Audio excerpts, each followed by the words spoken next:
Good day all you wonderful people, welcome to Adventure Together. My name's Al, trail name Lookout, and today I am on a ridge in a cloud. It's so windy. I've just managed to get to this one spot where it's not so windy. As I say that, it starts getting windy again. Last night was the worst wind I've ever experienced on the tent. I know that sounds weird if you think about it, but it was so windy that the tent felt like it was going to collapse any moment. I didn't get a wink of sleep. I ended up just like packing up my stuff early and start walking in the dark, and then when the light comes up I realise, oh, the reason you can't see is because you're in a cloud, not because it's dark. I'm so tired, I really am.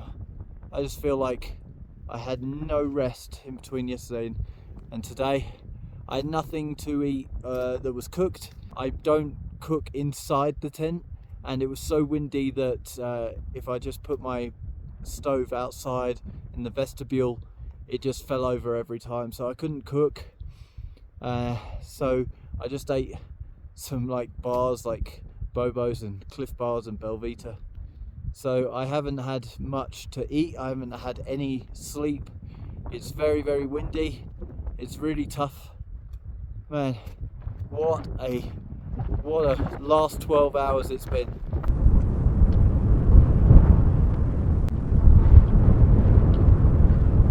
So ladies and gentlemen, I went up to the top of them mountains, and the wind and the rain was just too much. The wind was pushing me over. I was having to use my trekking poles to jam into rocks every time a gust came along so that I wouldn't be thrown to the floor. I got pelted by rain. I'm barely able to feel my fingers at the moment, and my whole face was so cold. So I saw that if I doubled back and went about 20 minutes back along the path, that I would come down to this valley, and this valley cuts off those high mountain ridges. I wouldn't have done it if I was able to, but I really think I just hit my limit of what I was physically capable of doing. I've never felt wind like that, even on the top of Katahdin. It was just way too strong for me to be able to make any progress. The rain was like ice being blown into my face, and I think I just had to make a decision on, would I be too proud to give up and come back down this into this valley, or would I stick it out and try and do the next 15 miles and over the top of that. And I decided it was probably more sensible to come down this road into the valley. A little bit bummed out about it. You know, I want to hit every challenge and be able to overcome it, but I think that one was just a case of choosing what was the most sensible option for my personal safety. Yeah, like I say, I'm bummed out about it, but man, I don't want to be pressing the SOS button because I've fallen over in the wind or tripped over a rock, or I'm feeling too cold to move forwards or backwards. So it is what it is.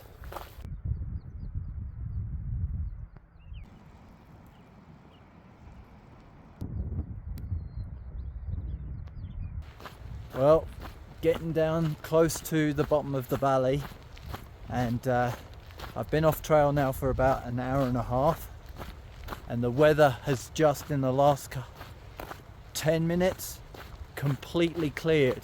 We've gone from grey skies and very cloudy and windy, and it's just opened up, and suddenly all the clouds are gone.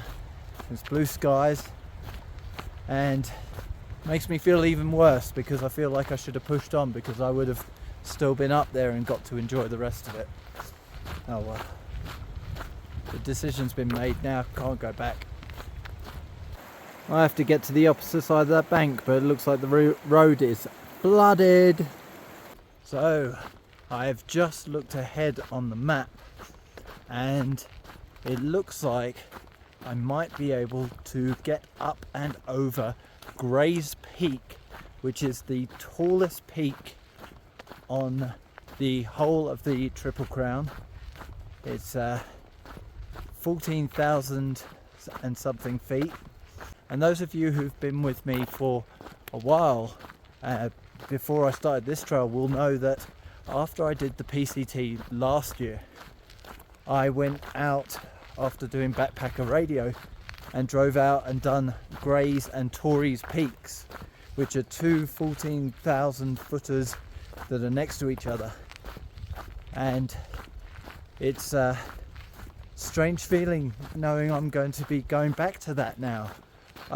I kind of thought that was like days away, maybe a week away. I didn't realise it was going to be today. That's going to feel very strange going back to that peak. And I knew I would. I knew the time would come, but yeah, it's significant for me. It really is, and I'm starting to get excited about it. It's cheered me up a little bit. It's like, wow, this moment, September 20th last year, I climbed it, and now I'm going to be climbing it again. Wow. From the other side this time as well. So last time I went southbound on this mountain. This time I'm going to be hitting it northbound, so I'm going to be hitting it from the other side and dropping down. I've already got a kind of a place to camp marked out in my mind if I do manage to do it today. So yeah, exciting times. I'm now walking through the village of Montezuma. That's not Montezuma in Oregon near Crater Lake. It's Montezuma, Colorado. Popular name.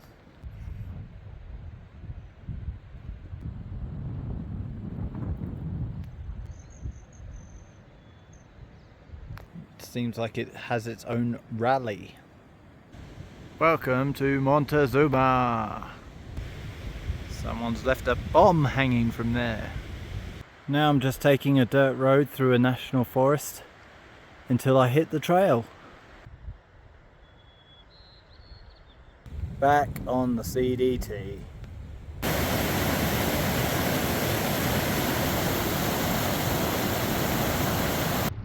Looks like a big fire took that. That looks like it used to be a huge house as well. Old mining equipment just here. We're at the start of the big climb. We've got nearly 4,000 feet of elevation in 5 miles, or 4.8 miles should I say. And the climb to here was bad enough. So I'm gonna sit, have lunch, fuel up, try and carb load and everything like that before I tackle that. 5 miles till Gray's Peak. I anticipate 1 mile an hour, so 5 hours from now. Well, 5 hours from when I finish lunch anyway. So there she is, Gray's Peak. Wow, it's so high compared to here. Oh, so much climbing left to do. Oh my goodness. It is so windy up here at the moment. It's crazy. I can hardly walk because I'm being battered from all sides by the wind. Wow. And still so far to go as well. Another 1,800 feet to climb. Oh man. It's 1,800 over 2.7.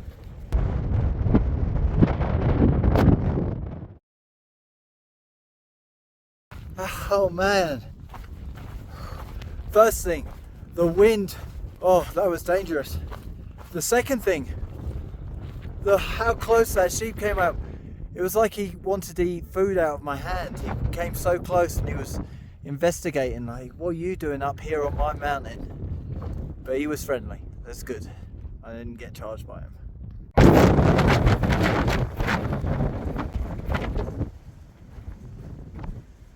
This is it. I'm on Mount Edwards. I've got 1,000 feet of ascent, 1.3 miles, and it's all on a knife edge here. And the wind has luckily, it's died down for a second. I hope it stays like this, because I think if it gets strong again, I'll just get blown off. I might be scrambling on my hands and knees.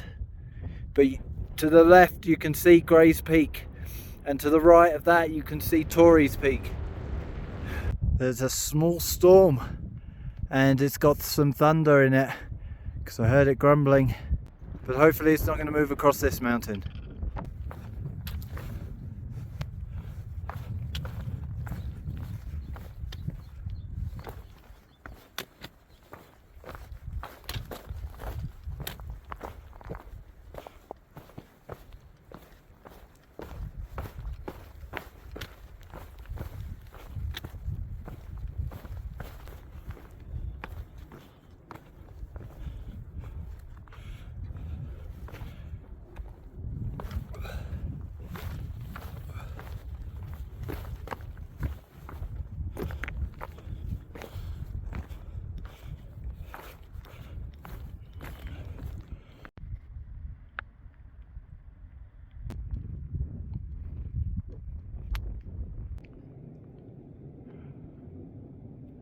I think we're almost there. Gray's Peak.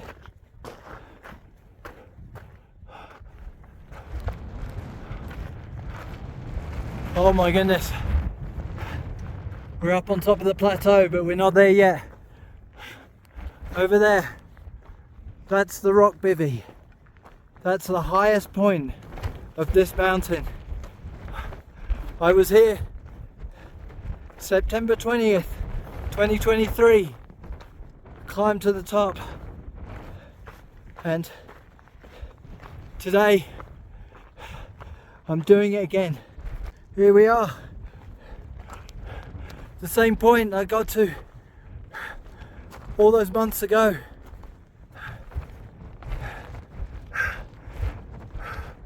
Here we are, Gray's Peak. Wow. Woo! Torrey's Peak over there.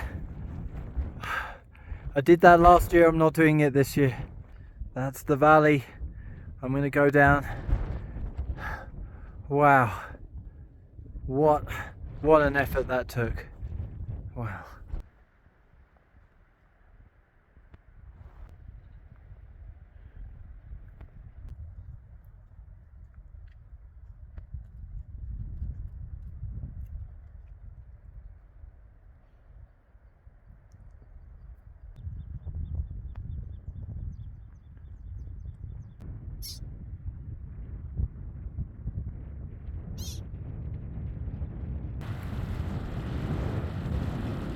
Well, getting to climb over Gray's Peak is a very sentimental moment for me, because last year, after I finished the PCT, I came out here, I parked at the car park at the bottom of the hill by the highway.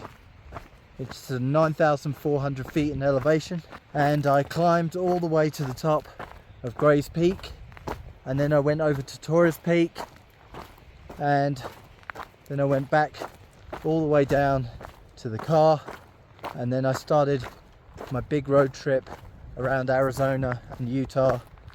What a way to cap off the PCT. It was amazing. I can't tell you, I mean, I was just thinking about the whole road trip and how well it went and how happy I was and how much fun it was and how free I felt. And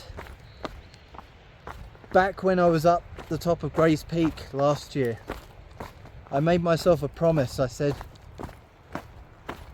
I have to make this happen. I have to make the CDT journey happen.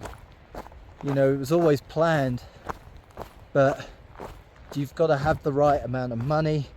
You've got to make sure everything is organized, and it was a lot of work. It really was a lot of work to get things going and to get out here and to start this journey, to stand on top of there and know that I fulfilled that promise to myself. It feels so good. It was just an incredible moment. You know, it almost brought a tear to the eye knowing that, you know, just like 9 months ago or something like that, I was up there watching sunrise saying, I'm going to make this happen. I'm not going to take a year off. I'm going to make this happen, back to back to back through hikes. We're going to do all 3 of the Triple Crown in 3 years. And to stand up there was just magical. It really was such an emotional thing being back here. And I'm walking the path down to the trailhead, and it feels like I was here a week ago. Honestly, it feels like no time has passed since I was last here. In fact, it almost feels like it was the same day, because I watched the sunrise and then I got down and I summited in the afternoon here, and it feels like it could be the same day. It's strange how that perception of time works, and it's a crazy thing to have done it with no sleep at all and having the worst night, and the start to the morning being so windy and so dangerous up there on the peaks back 25 miles ago. And now I'm here seeing beautiful wildlife up close and getting to really hit such a big milestone. Really is. I don't think it means that much to most people hiking the CDT. It's just the highest point, but for me that really was a promise kept, and it meant something. And I like to think that when I say I'm going to do something, it happens, and it makes me proud of myself to know that I've done what I need to do to get myself back here. I said I was going to hike the CDT in 2024. I said that years ago when I planned all of this, a long time before I started YouTube. I said 22, 23, 24, and it happened. And it feels almost like now everything else is a victory lap. It's just everything I have to do is just get to the border of Canada. I've hit the major point that means something. Anyway, sorry to babble, but I just wanted to explain that this feels momentous. So, ladies and gentlemen, it's about 6:10. I'm camped at the trailhead, the upper car park of Grays Peak Trailhead, and yeah, the day didn't start too great, but yeah, it concluded really nicely once I hit Grays Peak. That was yeah, really meant something. And now I'm going to cook and go to sleep early. I think I need my rest after not getting any sleep last night.